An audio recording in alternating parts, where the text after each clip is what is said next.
Hello guys, welcome back to the channel. This is fucking crazy. This is damn crazy. Let's talk about the Indiana Fever. Start with Caitlyn Clark and Sophie Cunningham. Indiana Fever had practice today. Caitlyn Clark did not practice. Neither did Sophie Cunningham. This is damn interesting. No practice today for Sophie Cunningham due to illness. Caitlyn Clark, back. Fever with their first of 4 days of practice during the Commissioner's Cup break. Damiris Dantas also getting some individual treatment. So that's pretty damn wild. I would assume if they'd had a game today, Caitlyn Clark wouldn't have played.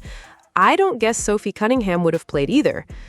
Good Lord, would there have been any reason to tune in for that game? My guess would be no. I mean, I could see a person at least trying to argue, hey, I want to tune in and watch Sophie play. If both of them weren't playing, fuck, you can charge that to the game. Bullshit, my ass. Zero dark 30 here, all right? You hear me? So this is going to get damn interesting. There's going to be a lot of days of practice. They don't play till Sunday. Now, guys, I'm going to tell you, if Caitlyn Clark doesn't play on Sunday after 8 days, oh shit, something's fucking going on. It's going to be an official code red. What the hell's happening? How hurt is she?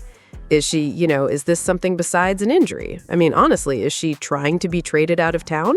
I mean, you got to start asking all kinds of damn questions. If we get around to Sunday and they rule her out, here we go, Caitlyn Clark. I was going to say she didn't practice today, I guess that's not entirely accurate.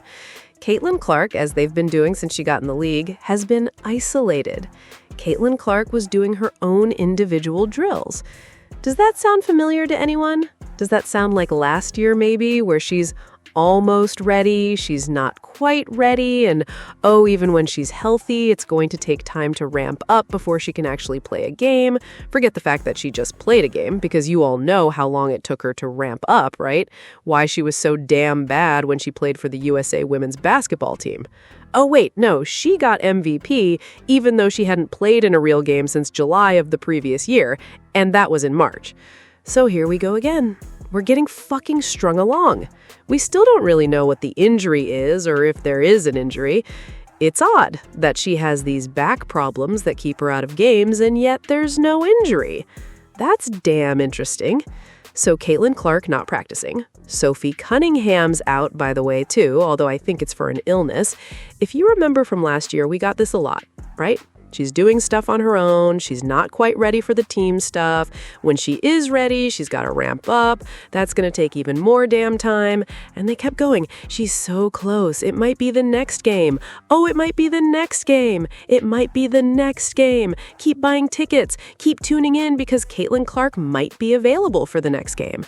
And they did that as long as they possibly could. They did the damn dog and pony show. They had her out there like a well-trained dog or a well-trained seal, signing autographs, sitting on the bench. That's not a shot at Caitlyn Clark, by the way. She wanted to be there for her fans.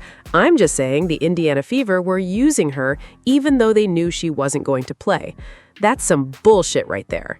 So now I know we don't have a game till Friday, but here we are now on Tuesday. Caitlyn Clark has not practiced. Will she play on Friday? And that becomes a massive, massive thing because now it will have been, 10 days since she played a game? We still don't even know the injury or if there is an injury, which then says, why is she not playing? What the hell is going on? Now, I bring this up only because I feel obligated to. Some other people are putting it out there, and history and other sports or the NBA, these things do happen. And some people say, well, are they getting ready to trade Caitlyn Clark? Has everything come to a head enough that now is the time? The Indiana Fever, Caitlyn Clark, irreconcilable differences? It's time to make a change? Now, if it was any other league, any other player other than Caitlyn Clark, I would truly entertain that as a possibility. With it being Caitlyn Clark and the WNBA and the fact that she is it for them, as damn dumb as I think a lot of the Indiana Fever organization is, I don't think Stephanie White is a very bright human being. I don't think Amber Cox or Kelly Krauskirp are very bright people. I think they are smart enough to realize that despite their claim that they want to make the Indiana Fever into Apple, they do know enough that if they were to trade Caitlyn Clark Clark, that would be it for the Indiana Fever. They would not be the team with all 44 games on national television. Simply wouldn't. And they know that. They wouldn't be the team, getting 16 or 17,000 people in the stands every night at home. They know that they would slip back into irrelevancy. So I don't think it's much of a possibility. Again, if it were any other situation or any other player other than Caitlyn Clark, I would definitely entertain that. Because that's what you do when you're actively working out trying to trade a player, right? You don't want to be risking injury, have everything done but the official documents signed, and a game is being played that night, the trade's going to be made official the next day maybe, and a serious injury happens. That would be a fucking disaster. So I want to play this. It's really brief. I want to play just this short thing of Stephanie White. We gotta talk about it because she is asked about Caitlyn Clark and practice. Take a listen to this. Let me pull this up a little better for you. Any updates on Caitlyn and her status, or you expect her to practice today? No, she's going to be doing an individual workout today. Any updates on Caitlyn and her status, or you expect her to practice today? No, she's going to be doing an individual workout today. Oh my goodness. Did you hear how short that sentence was? Did you hear how emotionless that sentence was? Did you notice immediately upon giving a non-answer answer, she shifted away from that reporter because she did not want a follow-up question on the topic of Caitlyn Clark? That was clearly a coach that wants to have zero conversations about her star player and that player's status in the moment. That's a problem. I talked about this in another video. I think it's already out on the insanity from Emmanuel Acho, who basically did say the quiet part out loud about the WNBA, how they got what they wanted from Caitlyn Clark, and now they want her gone. They don't need her. They used her, and now a lot of fans feel like the Indiana Fever are pushing her into the background. That's the perception many people have right now. Every update sounds the same. Caitlyn Clark is getting closer. Caitlyn Clark is almost ready. She needs more contact work. She just needs a little more time. Then the next update comes, and it's the exact same message all over again. Fans continue buying tickets, tuning into the broadcast, and waiting for her return, but there still isn't a clear timeline. Now, when people bring up trade rumors, I still think that's a long shot. In most professional sports, if a team is working on a major trade, they'll usually keep a player out to avoid the risk of injury before everything is finalized. That's common practice across sports. But in this situation, there hasn't been any evidence that something like that is happening with Caitlyn Clark. Instead, the biggest issue is that nobody seems to have a clear explanation for what is actually going on. Then there's the basketball side of this conversation. Throughout the season, Caitlyn Clark has often been left to handle enormous pressure on both ends of the floor. Defensively, she's frequently forced to battle without much help. Offensively, she spends possessions setting screens, taking contact, and trying to create offense without consistent spacing around her. The pick-and-roll game that made her so dangerous has rarely looked the same, making it much harder for her to generate open looks. That's why so many fans are questioning Stephanie White's system. They believe the Indiana Fever haven't done enough to protect Caitlyn Clark or put her in the best position to succeed. Whether that's fair or not, those questions are only getting louder as her absence continues. We still don't have many answers about this injury, and until Caitlyn Clark returns to the court, the speculation is only going to grow. As interesting as this situation has already been, it feels like the biggest developments may still be ahead. As interesting as things have been, they're about to get more interesting. Now, let's look at this. People that work for the Mercury. Grant Young posted this. I'm going to give him a shout out.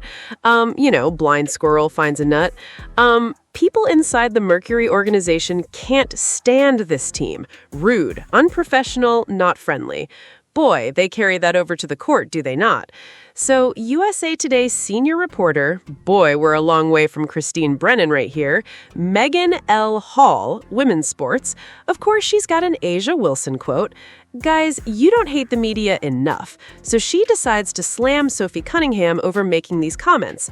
Number one, this is wildly unprofessional. Why? To go out there and she's reporting something? At this point, Sophie has literally turned her podcast in this moment into, I'm reporting something. I've got a source or sources. And look, Sophie Cunningham played in that organization, by the way. She played in that organization. I think she's done courtside. She's done courtside for the Suns, so she knows. There's no confusion here. Number 2, how is this helping with the, quote, points at everything current discourse? Is there discourse over the greatest meme ever created and Sophie pointing? Are they mad in Phoenix over that? Who gives a shit? That meme is everywhere. It's fantastic. It's glorious. It's still going around. It's still going around. Number 3, there is not any scenario that exists where a player should be saying this about any organization. Why not? I mean, you got a media member literally saying, don't go out there and I thought y'all cared about their truth. Our truth. What's going on? What's the problem? Isn't there a thing called free speech?